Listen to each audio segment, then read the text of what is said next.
Dear students, welcome to Bosco Campus Vision. I am Marina Michael, Assistant Professor, Postgraduate Department of Commerce, Don Bosco College, Kottayam.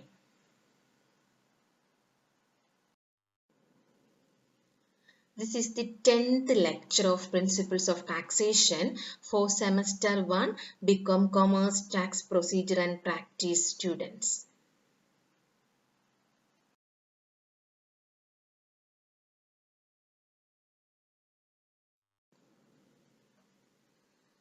Non-tax revenue. നമ്മളിത് പഠിച്ചു കഴിഞ്ഞതാണ്. വീണ്ടും miss പറയുന്നത് നിങ്ങൾ നല്ലതുപോലെ ഇത് മനസ്സിലാക്കിയെടുക്കണം. ഇതിനകത്ത് ഒരു യൂണിവേഴ്സിറ്റി ക്വസ്റ്റ്യൻ ഉള്ളതാണ്. What do you mean by non-tax revenue? The revenue obtained by the government from sources other than tax is called a non-tax revenue. In other words, non-tax revenue includes those revenue receipts which are not generated by taxing the public. Public income received through the administration, commercial enterprises, gifts and grants are the sources of non-tax revenues of the government. Non-tax revenue includes administrative revenues, profit from state enterprises, gifts and grants. ഇതില് gifts and grants നമ്മൾ പഠിച്ചു കഴിഞ്ഞു. Administrative revenue fees, fines and penalties, special അസസ്മെന്റും നമ്മൾ പഠിച്ചു കഴിഞ്ഞു. ഇനി നമ്മൾ പഠിക്കാൻ പോകുന്നത് profit from state enterprises. Then what do you mean by profit from state enterprises? This also comes under non-tax revenue of the government. Let's see what do you mean by profit from state enterprises. Profits of state undertakings also an important source of revenue these days owing to the expansion of public sector. For example, the central government runs railways. Surplus from railway runnings or railway earnings can be normally contributed to the revenue budget of the central government. ഇങ്ങനെയുള്ള state enterprises run ചെയ്യുന്നത് വഴിയായിട്ട് എന്തെങ്കിലും ലാഭം ഉണ്ടാകുകയാണെങ്കിൽ അതും non tax റവന്യൂല് ഉൾപ്പെടുന്നതാണ്. Central government runs railway. Surplus from railway earnings can be normally contributed to the revenue budget of the central government. Profit from state enterprises. ഇങ്ങനെയുള്ള enterprises run ചെയ്യുന്നത് വഴിയായിട്ട് ഗവൺമെന്റിന് എന്തെങ്കിലും പ്രോഫിറ്റ് ഉണ്ടാകുകയാണെങ്കിൽ അതും നോൺ ടാക്സ് റവന്യൂല് വരും. Like that, profits from the State Transport Corporation and other public undertakings can be important source of revenues for the budgets of the state governments. Similarly, other commercial undertakings in the public sector such as Hindustan Machine Tools, Bokaro Steel Plant, State Trading Corporation, etc. can make profits to support the central government. നിങ്ങൾക്ക് വ്യക്തമായിട്ട് മനസ്സിലായി കാണും. ഇങ്ങനെയുള്ള public sector undertakings നടത്തുന്നത് വഴിയായിട്ട് commercial undertakings നടത്തുന്നത് വഴിയായിട്ട് ഗവൺമെന്റിന് എന്തെങ്കിലും ലാഭം ഉണ്ടാകുകയാണെങ്കിൽ അതും ഗവൺമെന്റിന്റെ ബഡ്ജറ്റിൽ ഉൾപ്പെടുന്നതാണ്. റവന്യൂ ആയിട്ട് ഇൻകം ആയിട്ട് അതായത് സ്റ്റേറ്റ് ഗവൺമെന്റിന്റെ ബഡ്ജറ്റിൽ ഉൾപ്പെടുത്തുന്നതാണ്.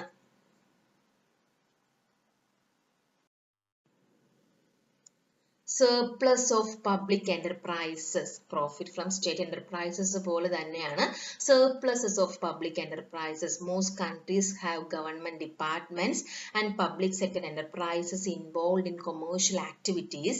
The surpluses of these departments and enterprises are an important source of non-tax revenue. These revenues are in the form of profits and interest and are termed as commercial revenues. Okay, നിങ്ങൾക്ക് മനസ്സിലാവുന്ന മക്കളെ? ഇങ്ങനെയുള്ള governments ഡിപ്പാർട്ട്മെന്റ്സും public sector എന്റർപ്രൈസസിലും ഒക്കെ government commercial ആക്ടിവിറ്റീസിൽ ഇടപാടുകൾ നടത്താറുണ്ട്. ഇങ്ങനെ കിട്ടുന്ന വരുമാനം സർപ്ലസ്. ഓക്കെ, പ്രോഫിറ്റിന് പറയുന്ന വേറൊരു പേരാണ് സർപ്ലസസ്. ലാഭം ഉണ്ടാകുകയാണെങ്കിൽ surpluses of these departments and enterprises are an important source of non-tax revenue.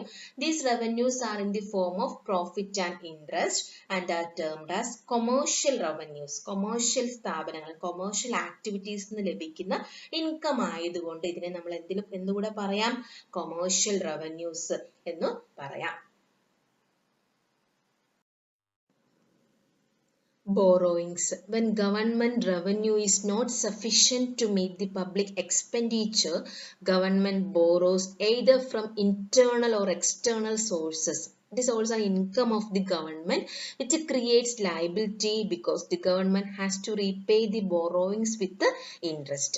ബോറോയിങ്സും ടാക്സിനകത്ത് വരുന്നതല്ല. ഗവൺമെന്റിന് അവരുടെ ഇൻകം മതിയാകാതെ വരുമ്പോൾ, പബ്ലിക് എക്സ്പെൻഡിച്ചർ മീറ്റ് ചെയ്യാൻ സഫീഷ്യന്റ് അല്ലാതായി വരുമ്പോൾ government internal or external source നിന്ന് ഗവൺമെന്റ് ഈ രാജ്യത്തിനകത്തുള്ള സോഴ്സസ് നിന്ന് അല്ലെങ്കിൽ പുറത്തുള്ള ബാങ്കിൽ നിന്നൊക്കെ എന്ത് ചെയ്യും, ഫണ്ട് ബോറോ ചെയ്യാറുണ്ട്. ഇതും എന്തിനകത്ത് വരുന്നതാണ്, നോൺ ടാക്സ് റവന്യൂല് വരുന്നതാണ്. പക്ഷെ ബോറോയിങ്സ് എപ്പോഴും ഓർക്കണം, ഇറ്റ് ക്രിയേറ്റ്സ് ലൈബിലിറ്റി എന്ന് പറഞ്ഞാൽ മക്കളെ ബാധ്യത. നമ്മൾ എപ്പോഴാണെങ്കിലും ആരുടെയും കടം വാങ്ങിച്ചാൽ തിരിച്ചു കൊടുക്കണം. And it is liable. Creates liability because the government has to repay the borrowings with interest. വെറുതെ ആരും നമുക്ക് പൈസ തരില്ല, തിരിച്ചു കൊടുക്കുമ്പോൾ ഇൻട്രസ്റ്റ് കൂടി ചേർത്ത് കൊടുക്കണം. അതുകൊണ്ട് ഇതൊരു ലൈബിലിറ്റി ആണ്.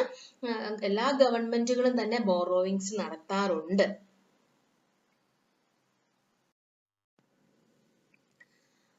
ഈ ലെക്ചറിൽ നമ്മൾ നോൺ ടാക്സ് റവന്യൂ എന്താണ്, നോൺ ടാക്സ് റവന്യൂല് പ്രോഫിറ്റ് ഫ്രം സ്റ്റേറ്റ് എന്റർപ്രൈസസിൽ എന്താണ് profit from state enterprises, surplus of commercial enterprises or commercial revenues and borrowings. ഇത്രയുമാണ് നമ്മൾ ഈ ലെക്ചറിൽ കണ്ടത്. എല്ലാവരും നല്ലതുപോലെ വായിച്ചു മനസ്സിലാക്കുക, നോട്ട്സ് എഴുതുക. Okay, thank you and God bless you.